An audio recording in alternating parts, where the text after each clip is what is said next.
Coming up next on Columbus Connections, there are changes being made in Georgia to fight sex trafficking. We're going to talk all about that. Stay tuned.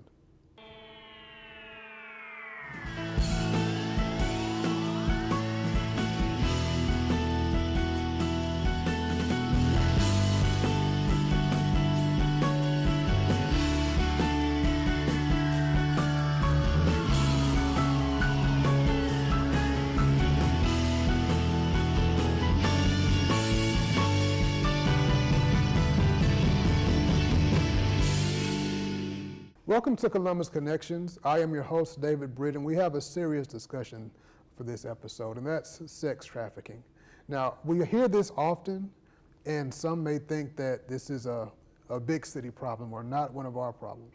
Well, there's definitely a problem in Columbus, just as sexual abuse is, just as drug abuse is, just as economic statuses that contribute to this is. All of these come together, and all of these make this huge problem of sex trafficking. However, Georgia has made some big strides in fighting this, and we have some people who are on the front line in fighting sex trafficking right here in our studio. So we're going to dig deep into it, talk about some things you may be familiar with and some things you may not be. So we're going to get into it. How are you doing? I'm great. How are you? Welcome to the show. Thank you. Thanks for having me. I'm good. Thank you. And tell us your name, tell us who you're with. Bobby Starr, and I'm the executive director of Micah's Promise in Columbus, and we're fighting sex trafficking of children. Awesome. Now, not that sex trafficking is awesome, but it's awesome that you're here to be with us. And before we started rolling, we just had a brief pre-discussion. It's obvious your passion for it. Yeah. And it's a great thing. It's very needed because it's so big, and it's something like we said that people don't really realize how big it is in our community. Yeah. Thankfully, the Lord made me very stubborn. Mm-hmm. So I learned about sex trafficking of children about 10 years ago, and I was also one of those that thought it was an international problem, that it didn't touch us, and certainly not that it was our own children, you know. And when I learned about it, I actually learned that Georgia was, at that time, was in the top 15, and now we're in the top 5. You know, Atlanta's in the top 5 of cities for trafficking, but it's not Atlanta children, it's children from all over our state. Get recruited and most often get identified in Atlanta after they've been recruited from here. But they're recruited almost out of every county and groomed. Let's start with the changes that are being made. What has happened recently that's fighting? That is so exciting to me to see these changes. So in the past, it took forever to recognize that these children were actually victims of a crime. They were always treated as just bad kids or runaways. And unfortunately, most of the children still that are identified as sex trafficking victims, most of them have been in foster care, some of our kids are in foster care. So 89% is the average that it stays. But this legislation is so good because we now recognize and have to treat children, and it's legally defined, a child is anybody under the age of 18. So sometimes people will say, yeah, but the age of consent for sex in Georgia is 16. Well, legally, children cannot consent to being sexually exploited for gain, right? So, so that's the number one big thing. We cannot arrest children any longer for prostitution and solicitation. And that makes me super happy because the fact that we've been doing that for so long. It also, the super exciting part is the people that drive the issue of trafficking are the buyer. Right. Yeah. So for so long we've been criminalizing the victims. Exactly. Yeah.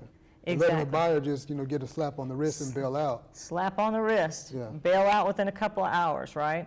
So the new legislation, and this is even just for general prostitutions. So any person soliciting a prostitute, now they have to spend 72 mandatory hours in jail. So I've done the math, and I'm not really great at math, but that's like 3 days, right? So your family's going to wonder where you are. Your job's going to wonder where you are.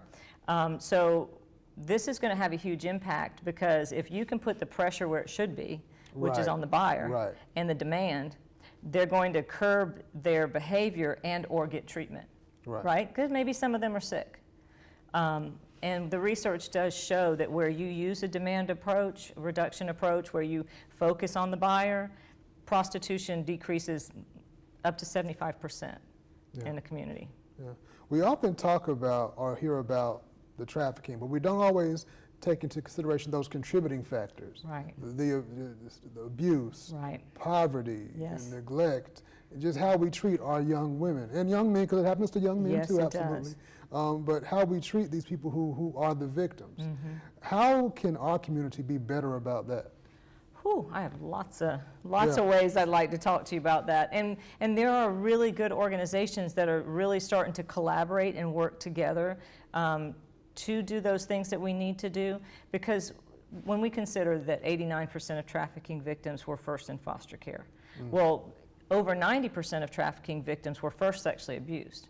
So somebody in their early childhood that they should have been able to trust, that they thought was going to love them, abused them. And so what we can do in our community is, A, really care about our kids in foster care. Yeah. They didn't choose to be put in foster care, but we stigmatize, right? Like when we look at socioeconomic problems and things like that, but we can stigmatize people who had no choice for what's happening to them. Right. So we tell people all the time, or organizations, I do trainings all the time, if you're part of a church, get your church to raise up foster families. If you're part of a civic organization, get your civic organization to raise up foster families. Because in Muskogee County, I think we have over 500 kids in care and less than 100 foster families. Oh, wow. I didn't know it was that. It's been that way there's a foster care crisis across the U.S. It's not just, Georgia problem. But this is like the sexual abuse, foster care to domestic minor sex trafficking pipeline, basically. So as a community, we have to help our kids. We have to help our youth. We have to treat them like we have to have this understanding that so many are acting out in school or acting out in general because they have untreated trauma. Yeah, there's a reason for it. Mm-hmm. I often hear of, everybody knows a victim of sexual abuse, but nobody knows the abuser. Nobody seems to know anyone who's done it. Right. And like you said before, so too often we focus the blame on the victim instead of the resources to help support them. Exactly, especially because when we know that the majority of sexual abuse is actually by somebody the victim knows, Right. and or trust, or their family trust, or is a family member, the child oftentimes is given the idea to keep it quiet. Don't make a fuss, don't make trouble, right? So we really recommend stewards of children training. And that was the other thing I spoke to council about, was that we currently have Building Towards Wellness Coalition is one of our partner agencies or organizations in town that they received city grant funds to do stewards of children training for free in the community. And it's one of the most impactful trainings to help adults understand it's my responsibility to do everything I can to make sure somebody doesn't have an opportunity to be one-on-one with a child and potentially molest them, right? It's my responsibility as an adult to make sure that I set up safe zones, whether it's at church, just simple things that we can do as adults, or call out adults if we see them doing something that might be testing a child's boundary, but the child doesn't know that they can say, Uncle Ted, I don't want to sit on your lap. Yeah. Right? So that teaches really simple things where I can walk in and call out the behavior to Uncle Ted and say, it doesn't look like she wants to sit on your lap, Uncle Ted, and let her see that she can speak up for herself. Right. Or let him see, because boys are molested and they're even less likely to tell. Right, absolutely, absolutely. It has to be such a labor of love. I could not imagine the things that, and you're so needed. You're so needed in what you do, but how it must weigh on your heart to do what you're doing. Yeah. It is, it's hard. But what, people have said, I don't know how you can do the work that you can do. And the only thing I can say back to that is if a child can survive going through what they've been through, then the least I can do is fight for them.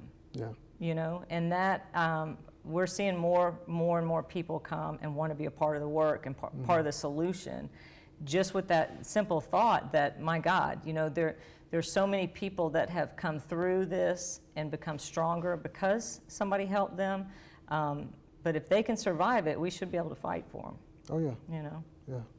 So we talked the communication and making the child feel empowered to let people know when something inappropriate could be happening, to call out those things with people that are close to us, to say, hey, you shouldn't be doing that. What else can we do? Well, there's several ways that, even just as the community, so Stewards of Children is the number one thing that you want to do through your church, through your, just as family members, you want to take that training, and it's free. The other thing is our school systems. So one of the things, exactly, in our schools, they're already under so much pressure to, you know, they're on the front lines for everything. But the more, but our teachers want to know what to do in case they might have a child that's facing abuse or at the worst trafficking.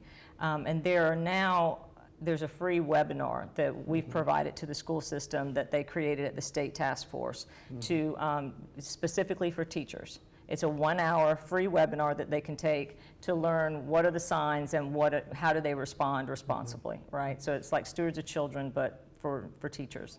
And then we're also, the work group that I'm on at the task force, they've created what's called the TARG. And the TARG is the technical resource guide.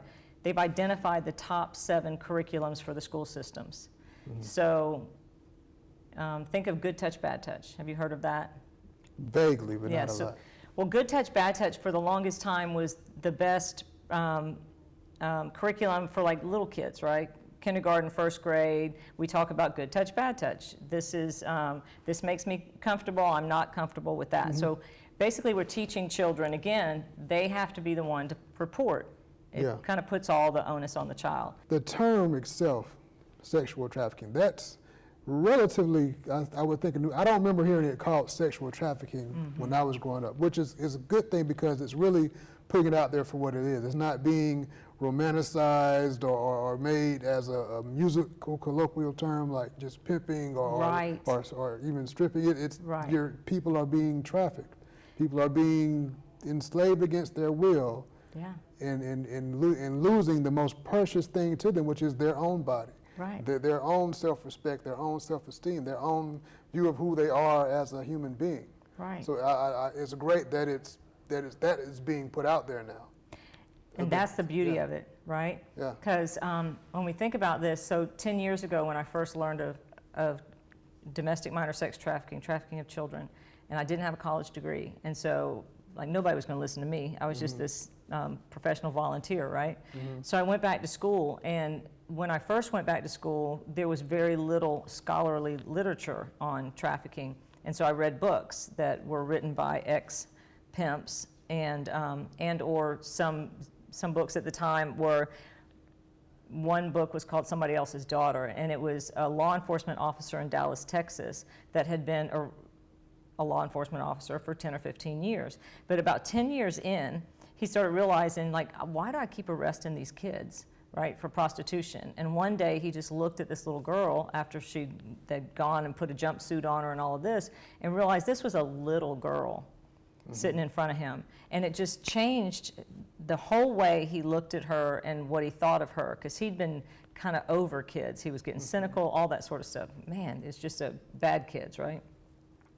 Well, he started looking into what in the world is going on. Why am I arresting 12-year-olds? And so he starts figuring that out. So there were people all across the U.S. that this was starting to occur to them. Something else is going on here. But then what surprised me was, you know, as a culture, we decided pimping was cool, right? And so I read this book by Pimpin' Ken Ivey, and it's the 45 or 48 laws of pimping. And your number one law is to find a girl who's already been primed because her dad or her uncle sexually molested her. She has no self-esteem. And then he goes through incrementally how to break her spirit. So it's like a domestic violence how-to to then sell somebody. And when you see that the agenda, the plan, Yeah. you know, And it's laid out. it is laid out Yeah. that you're going to do this to another human being. And that's exactly, you've now said this person has no value. They're just a commodity to you. They're a property. And what does that remind us of? Slavery. Right. Yeah. When do we get to say that we're better than somebody else and they get to be our property? Yeah. And these are children. These are children. So if you can really apply that understanding and to know that these were babies that deserved so much more, and they didn't get it, and we want them to get some restoration. And it's something that is happening. It doesn't all races, all people, Yeah. and you never know what kind of. I've heard people say, what would make a person become a prostitute? What would make a person become? You don't know what people have been through. Right. And when you've gone through that unimaginable trauma, Right. and when it's generational, when Right. that's all you know and that's all you see, to the point where you think this is the right thing to do. For me, Right. it makes you more susceptible to that trafficking and to those things. Yeah. And you mentioned stripping. So, the definition of trafficking of children is through the use of force, fraud, or coercion, you compel, trafficking in general, you compel a human to either do a labor act or a sex act. When it comes to kids, we don't have to prove force, fraud, or coercion. They cannot consent to engaging in stripping or any adult entertainment, pornography, or sex in exchange for a material item. So if somebody is partaking in that, or even somebody, think of boys tend to be sexually exploited due to their homelessness. So if somebody exchanges food with a hungry, homeless 15-year-old boy, you have now commercially sexually exploited that child and can be charged for that. So we need to understand what commercial sexual exploitation is, or domestic minor sex trafficking. Engaging a child in any of those forms of, again, adult entertainment or sex for trade of something is commercially sexually exploiting a child. Gotcha.